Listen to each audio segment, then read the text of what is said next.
না, আমি আপনাদের পাশে একটা মসজিদে আছি। আমার মসজিদে এই বইয়ের উপরে 3 মাসের একটা কোর্স শেষ হওয়ার পরে যে কোরআনের সবক দেওয়ার পরে এখন আমরা শুরু করছি আর কি ইসলাম স্টাডির জন্য আগে আপনাদের যখন শুরু করছিলাম এটা শেষ করে আমরা তো 3 মাসের মানে শেষ করার পরে এখন যে ইসলামিক স্টাডির আকিদা থেকে অন্যান্য বিষয় শুরু করতে হবে। না আমি কত করি না আমি আসছি কথা শুরু করি না আমি Ustad mox সরাইলে আরে mox সরাইলে জি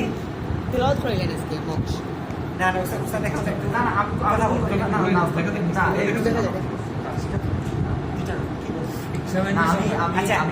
আমি এর আগে পরিচয় দিই আমি স্যার আব্দুল্লাহ মনসুর এবং আমার ক্লাসমেট আমরা একসাথে পড়ালেখা করছি। আর উনি এই আমাদের বারাকার মতো আরেকটা প্রতিষ্ঠান আছে এই বীরবস্তুলার ওখানে কোরআনিক গার্ডেন, উনি ওটার প্রিন্সিপাল এবং উনি শাহজালাল জামিয়ার সিনিয়র টিচার। আর বাইতুল আজিম জামে মসজিদ বাগবাড়িতে মসজিদের খতিব এবং দায়ী আর অনেক অনেক সামাজিক অনেক ইয়ের সাথে জড়িত আছে। আমি আসছিলাম, আমি তো যে আমি একটু কি বলে আমি দেখছি উস্তাদ এখানে শুরু করছেন ক্লাস, আমি আসছি এখান থেকে তো আপনাদেরকে কি বলে আপনাদের দোয়া নেওয়ার জন্য যে তাহলে বলে আইলিম আপনারা ভাইরা বিশ্বাস করেন আপনারা একটা বিষয় যে আমি এই যে এখন শেষ করে আসলাম আমাদের এখানে মুরব্বীরা সবাই তো আমি ভাইদেরকে বলি যে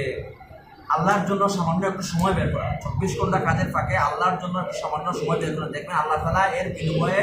আপনার দুনিয়াবি কাজকে আল্লাহ সহজ করে।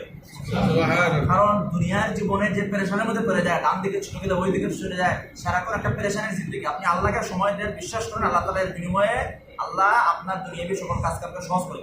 আর সবচেয়ে বড় কথা হলো আমার মসজিদে যখন বড়দের কাজ শুরু করি, আমি প্রথম যখন হয় যে আপনার অনেক বছর মাসলা 10-12 জন 15 জন আছে, এখানে আমাদেরকে মুরব্বী ছিলেন মসজিদ কমিটির সহসভাপতি, ওনাকে এখন জাহিদার সাহেব, উনি এটা যে ফায়ার সার্ভিস চাকরি করতেন, পরে রিটায়ার্ড হয়েছেন মুরব্বী। তো প্রথম যখন শুরু করি ক্লাস 3-4 জন বসে, আর বেশি বসে যাচ্ছে, আমি তো প্রথম তখন আমার শুরু এখান থেকে, তার সবার সাথে পরিচয় নাই। তো ওই জাহিদার সাহেব উনি কিন্তু নিয়মিত বসতেন। একদিন এইভাবে শুক্রবারে বলে বৃহস্পতিবারে মুসল্লি 2-3 জন বসছে মাত্র, আর আমি ইমাম সাহেব তো ক্লাস নিতাম, আমি যেতাম শুক্রবারে। মুয়াজ্জিন সাহেব বলছে যে মুসল্লিরা বসে গেছে, তারা এসে নামাজ পড়ে এখন তো আগের মতো বসে না, মাত্র 1-2 জন বসে। কালকে যে খতিব সাহেব আসবে আমার কথা বলছি, মুয়াজ্জিন সাহেব বলছে ওনাকে বলবেন উনি যেন আমার বয়ানে একটু বলে মুসল্লিদেরকে যে এসার পরে যে সবাই যেন বসে গেল। তো এটা উনি বলে গেছে এবং রাতে ক্লাস ছিল, এবং এই রাতে ওনার দুনিয়া জিন্দেগি তো আমি চিন্তা করলাম যে উনি একজন সরকারি চাকরিজীবী বা বড় একজন ব্যবসায়ী, এই পরিচয় আল্লাহর কাছে ওনার পরিচয় নিয়ে তালিবুল ইলম। নবী আলাইহিস সালাম বলেন যে মান খারাজা ফি তালাবিল ইলমি ফাহুয়া ফি সাবিলিল্লাহ হাত্তা ইয়ারজা, দ্বীন ইলম অর্জন করার জন্য যে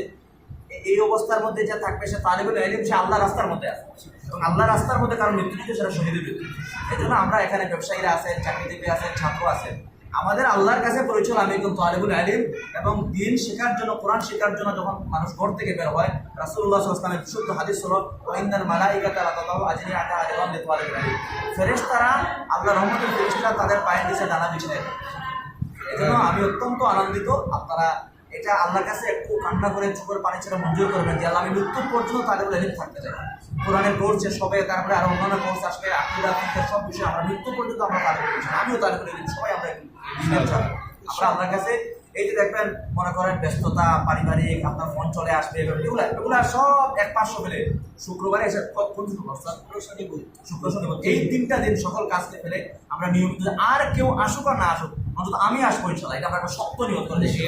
সব ব্যস্ততা একদিকে ফেলে আমরা এই ক্লাসে বসবো ইনশাল্লাহ। আল্লাহ তাআলা তুমি আপনারা যে উস্তাদ পাইছেন, আমার সহপাঠী আবার উনি আমার উস্তাদ, উনি উল্টা বলছেন আগে, ওনার কাছ থেকে আমি আর বেশি।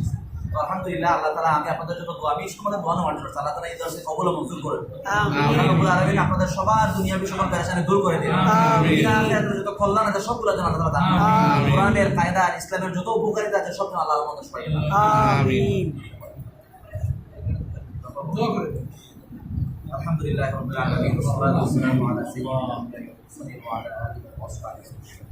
ربنا ظلمنا انفسنا وان لم تغفر لنا وترحمنا لنكونن من الخاسرين। ইয়া আল্লাহ এই মুহূর্তে দুনিয়ার মধ্যে সবচেয়ে উত্তম মধ্যস্থতা আছে কোরআনের মধ্যে। আল্লাহ তোমার কোরআনের তালিবুল ইলমদেরকে ইয়া আল্লাহ গুনাহগার হাত পাই দাও, আল্লাহ আমাদের জিন্দেগির সমস্ত গুনাহ খাতা maaf ফরমাও,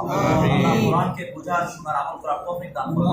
কোরআনের পড়া আমাদের জন্য সহজ করে দাও ইয়া আল্লাহ। ইয়া আল্লাহ যত উপকার আছে আমাদেরকে দান ফরমাও, ইয়া আল্লাহ আমাদের যারা বিমার আছে অসুস্থ আছে তুমি শিফা দান ফরমাও, ইয়া আল্লাহ যারা বিপদগ্রস্ত আছে আপনি উদ্ধার ফরমাও, যারা যে পেরেশানির মধ্যে আছেন আল্লাহ উদ্ধার ফরমাও আল্লাহ এই দাসের কোরআনকে কিয়ামত পর্যন্ত